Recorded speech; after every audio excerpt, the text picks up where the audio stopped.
भारत से लंबी लड़ाई के बाद आखिरकार ट्विटर ने आईटी नियमों का पालन करना शुरू कर दिया है। ट्विटर ने मंगलवार को बताया कि उसने इंफॉर्मेशन टेक्नोलॉजी मिनिस्ट्री की नई गाइडलाइन के मुताबिक अंतरिम मुख्य शिकायत अधिकारी अपॉइंट कर दिया है। इसकी डिटेल्स ट्विटर जल्द ही केंद्र सरकार से साझा करेगा। दूसरी ओर सूचना एवं प्रौद्योगिकी मंत्रालय से संबंधित संसद की स्थायी समिति ने ट्विटर के अधिकारियों को तलब करते हुए अपना पक्ष रखने को कहा है। ट्विटर के अधिकारी 18 जून को शाम 4 बजे संसदीय समिति में पेश होंगे। ट्विटर को सोशल मीडिया और ऑनलाइन न्यूज का दुरुपयोग रोकने पर कदम बताने होंगे। ट्विटर को बताना होगा डिजिटल स्पेस में महिलाओं की सुरक्षा पर वो क्या कर रहा है। हम आपको बता दें कि इस साल फरवरी में केंद्र की ओर से ट्विटर को कुछ कंटेंट ब्लॉक करने को कहा गया था।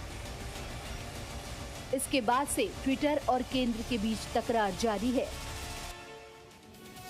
गाजियाबाद पुलिस ने ट्विटर के खिलाफ केस दर्ज कर लिया है। ऐसा क्यों हुआ, देखिए 1 मिनट में।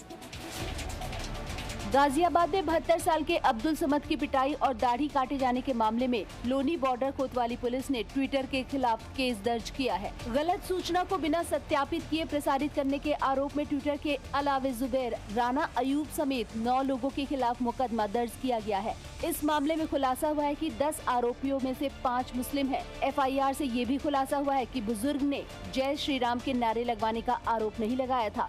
जय श्री राम के नारे की बात 7 जून को एक समाजवादी पार्टी नेता के फेसबुक लाइव में आई। इस मामले में 6 आरोपी गिरफ्तार किए जा चुके हैं। वहीं मामले को सांप्रदायिक हिंदू विरोधी रंग देने पर राजनीति भी हुई। कांग्रेस सांसद राहुल गांधी ने ट्वीट किया, मैं ये मानने को तैयार नहीं हूँ कि श्री राम के सच्चे भक्त ऐसा कर सकते हैं। ऐसी क्रूरता मानवता से कोसों दूर है और समाज व धर्म दोनों के लिए शर्मनाक है। राहुल को यूपी के मुख्यमंत्री योगी आदित्यनाथ ने कड़ा जवाब दिया, प्रभु श्री राम पहली सीख है सत्य बोलना, जो आपने कभी जीवन में नहीं किया। शर्म आनी चाहिए। पुलिस के सच्चाई बताने पर भी आप समाज में जहर फैलाने में लगे हैं। ममता बनर्जी को चिट्ठी लिखने के बाद राज्यपाल जगदीप धनखड़ दिल्ली दौरे पर हैं। पूरी खबर 1 मिनट में। पश्चिम बंगाल के राज्यपाल जगदीप धनखड़ दिल्ली पहुंच गए हैं। वो 17 जून तक दिल्ली में रहेंगे।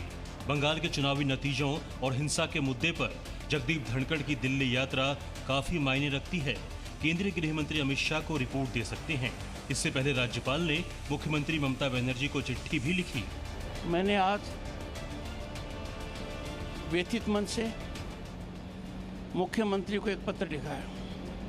आज़ादी के बाद देश ये सबसे भयावह स्थिति देख रहा है। राज्यपाल ने प्रदेश में पुलिस प्रशासन की भूमिका पर भी सवाल उठाए। पश्चिम बंगाल में पुलिस एंड एडमिनिस्ट्रेशन अपने कानूनी दायरे को भूल गए हैं। सरकारी कर्मचारी का काम है नियमानुसार काम करे, तथ्य से काम करे। राज्यपाल के आरोपों पर टीएमसी ने सवाल उठाए हैं। टीएमसी के राज्यसभा सांसद सुखेंदु शेखर रॉय ने कहा कि राज्यपाल धनखड़ ये बताने की कोशिश कर रहे हैं कि बंगाल में फिलिस्तीन और इजराइल जैसा युद्ध चल रहा है। लोक जनशक्ति पार्टी में विवाद और बढ़ गया है और इस बीच आज 1 बजे चिराग पासवान प्रेस कॉन्फ्रेंस करेंगे। लोक जनशक्ति पार्टी में मचे घमासान के बीच चिराग पासवान आज दिन में 1 बजे मीडिया के समक्ष अपनी बात रखेंगे। इसके पहले अकेले बचे सांसद चिराग ने एलजेपी कार्य समिति की वर्चुअल बैठक कर बगावत करने वाले चाचा पशुपति पारस समेत 5 सांसदों को पार्टी से बाहर कर दिया। उन्होंने इस फैसले की जानकारी चुनाव आयोग और लोकसभा स्पीकर को दे दी है। इससे पहले चिराग पासवान ने अपने चाचा पशुपति पारस को 3 महीने पहले लिखी चिट्ठी को ट्विटर पर शेयर कर लिखा, पापा की बनाई इस पार्टी और अपने परिवार को साथ रखने के लिए मैंने प्रयास किया, लेकिन असफल रहा। पार्टी माँ के समान है और माँ के साथ धोखा नहीं करना चाहिए। लोकतंत्र में जनता सर्वोपरि है। पार्टी में आस्था रखने वाले लोगों का मैं धन्यवाद देता हूँ। एक पुराना पत्र साझा करता हूं। इस बीच चिराग पासवान के समर्थकों ने पटना के एलजेपी ऑफिस में विरोध प्रदर्शन किया। पशुपति पारस गुट ने एलजेपी की राष्ट्रीय कार्य समिति की बैठक कर संसदीय दल के नेता के बाद अब चिराग पासवान को पार्टी के राष्ट्रीय अध्यक्ष के पद से भी हटा दिया है। सूरजभान सिंह को एलजेपी का कार्यकारी अध्यक्ष बनाया गया है। बीएसपी के बागी विधायकों का एसपी में शामिल होने की अटकलें तेज हो गई हैं। उत्तर प्रदेश में अगले साल होने वाले विधानसभा चुनाव से पहले सियासत तेज हो गई है। इस क्रम में अखिलेश यादव बीएसपी में सेंध लगाने की तैयारी में दिख रहे हैं। दरअसल बीएसपी के बागी विधायकों ने मंगलवार को एसपी अध्यक्ष अखिलेश यादव से मुलाकात की है। इन विधायकों को मायावती ने निलंबित कर दिया था। अखिलेश से मिलने वाले विधायकों में असलम रायनी, मुद्तजबा सिद्दीकी, हाकिम लालबिंद, हरगोविंद भार्गव, असलम, अली चौधरी, सुभाष पटेल, राम अचल राजभर और लालजी वर्मा शामिल हैं। हम लोगों को जो सम्मान राष्ट्रीय अध्यक्ष समाजवादी पार्टी के ने दिया है, वो ऐसा सम्मान पूरे भारत में कोई नहीं दे सकता, और जो भी पार्टी सम्मान देगी हम उसके साथ में रहेंगे। बहुजन समाज पार्टी अध्यक्ष मायावती ने अक्टूबर 2020 में 7 विधायकों को पार्टी से सस्पेंड कर दिया था। इन सभी विधायकों ने राज्यसभा चुनाव में पार्टी उम्मीदवार बनाए गए रामजी गौतम की दावेदारी का विरोध किया था। अब माना जा रहा है कि ये सभी विधायक समाजवादी पार्टी में शामिल हो सकते हैं। इजरायल के दूतावास धमाके मामले में एनआईए को कामयाबी मिली। दिल्ली में इजरायल दूतावास के बाहर हुए धमाके की जांच कर रही एनआईए को बड़ी सफलता मिली है। धमाका मामले में 2 संदिग्धों की तस्वीर जारी की गई है। एनआईए के मुताबिक दोनों संदिग्ध जामिया नगर से ऑटो के जरिए अब्दुल कलाम रोड पहुंचे थे और विस्फोटक रखने के बाद वो अकबर रोड पहुंचे। पहचान छिपाने के लिए आरोपियों ने अपनी जैकेट उतार दी थी। एनआईए ने दोनों आरोपियों पर 10-10 लाख रुपए इनाम की घोषणा की है। इजरायल दूतावास के पास इसी साल 29 जनवरी को ये धमाका उस समय हुआ था जब वहां से कुछ किलोमीटर की दूरी पर गणतंत्र दिवस समारोह के समापन के तौर पर होने वाला बीटिंग रिट्रीट कार्यक्रम चल रहा था। इसमें राष्ट्रपति रामनाथ कोविंद, उपराष्ट्रपति वेंकैया नायडू और प्रधानमंत्री नरेंद्र मोदी मौजूद थे। प्रारंभिक जांच में जानकारी मिली थी कि इजरायल दूतावास के बाहर जहां ब्लास्ट हुआ था वहां गड्ढा हो गया था। पुलिस ने मौके से बॉल बेयरिंग और आईईडी के अवशेष बरामद किए थे। वैक्सीन की कीमतों को लेकर एक बार फिर से सवाल उठा है और इस बार सवाल उठाया है भारत बायोटेक ने। भारत बायोटेक ने केंद्र सरकार से कोवैक्सीन की तय कीमतों पर फिर से विचार करने की अपील की है। भारत बायोटेक ने कहा, भारत सरकार को 150 रुपए प्रति डोज सप्लाई लंबे समय तक संभव नहीं है। कोवैक्सीन की 150 रुपए प्रति डोज कीमत प्रतिस्पर्धा के हिसाब से ठीक नहीं है। भारत बायोटेक केंद्र को 150 रुपए, राज्य सरकारों को 400 रुपए और निजी क्षेत्र को 1200 रुपए डोज की दर से कोवैक्सीन दे रही है। कंपनी ने निजी क्षेत्र में कोवैक्सीन की ज्यादा कीमतों को भी जायज बताते हुए कहा, केंद्र के आपूर्ति शुल्क से निजी क्षेत्र में कीमतों का ढांचा बदल रहा है। लागत निकालने के लिए निजी क्षेत्र में वैक्सीन की अधिक कीमत जरूरी है। भारत बायोटेक ने कहा कि उसने वैक्सीन उत्पादन बढ़ाने पर 500 करोड़ रुपए का निवेश किया है। ये लागत निकालना जरूरी है। देश में कोरोना के नए मरीजों की संख्या में लगातार कमी आ रही है, जो बड़ी राहत की खबर है।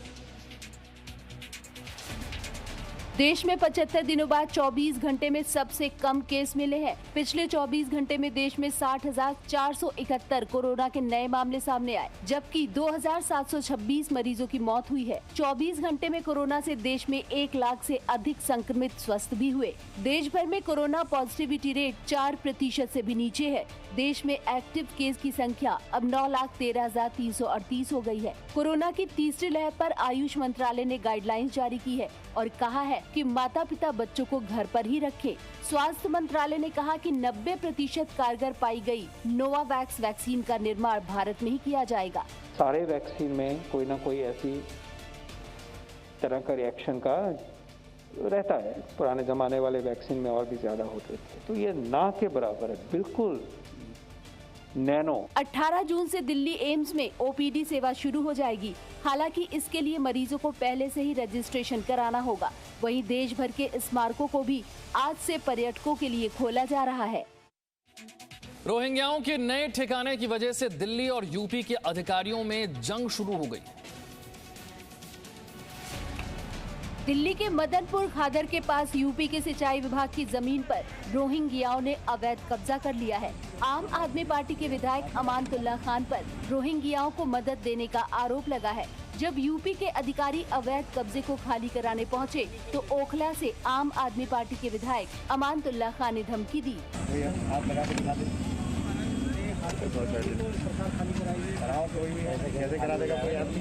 पता चला है कि जकात फाउंडेशन की जमीन पर 2012 में रोहिंग्याओं की बस्ती बसी थी। 2018 में यहां आग लगी, तब इन रोहिंग्याओं को राहत देते हुए एक हफ्ते के लिए यूपी की जमीन पर शिफ्ट किया गया था, लेकिन तब से इन लोगों को यहां से नहीं हटाया गया। लेकिन इनको पुनः जकात फाउंडेशन की जमीन पर शिफ्ट कर दिया गया, लेकिन उन्होंने दोबारा टेंट हमारी जमीन पर ही लगाने चालू कर दिया। इस मामले में विसल ब्लोअर आनंद त्रिवेदी ने रोहिंग्याओं पर अवैध कब्जा करने का आरोप लगाते हुए कहा कि दिल्ली सरकार वोट के लिए इन्हें बसाने का काम कर रही है। आगरा में दर्दनाक हादसे में 3 बच्चों की मौत हो गई।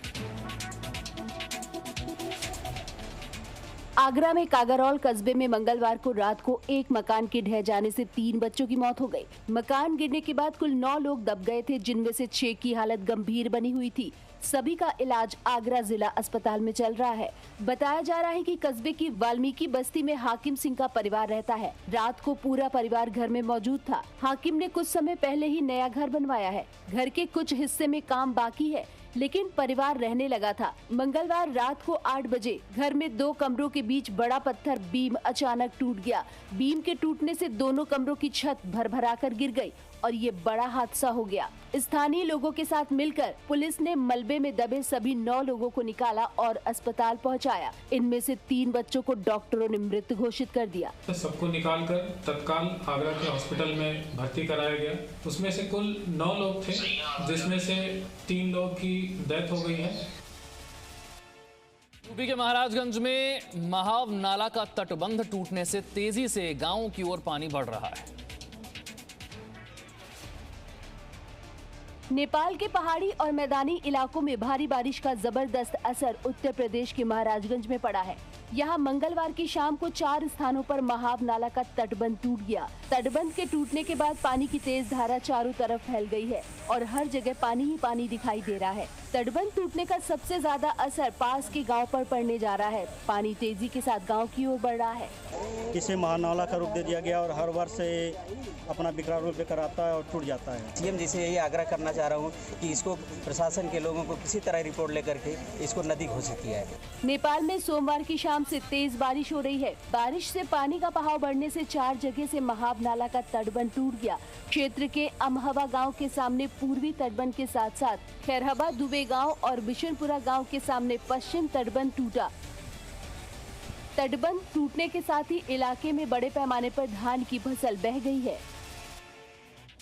राजस्थान के कुछ इलाकों में आंधी बारिश है तो कुछ में तपती गर्मी। जोधपुर के लोहावट में मौसम ने ऐसी पलटी खाई कि दिन में ही अंधेरा छा गया। ऐसा यहाँ इलाके में रेत का तूफान आने से हुआ। लोहावट में काले रेत के गुब्बार के चलते दिन में अंधेरा छा गया। आसमान में देर तक धूल का गुब्बार छाया रहा।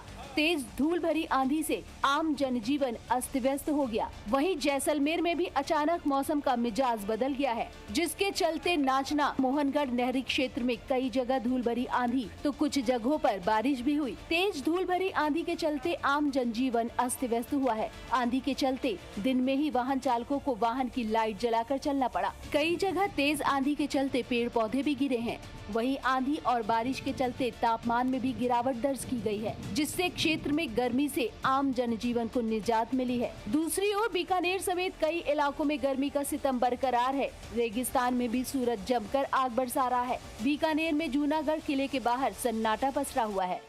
Presenting B News app available on Google Play and App Store. Download it now.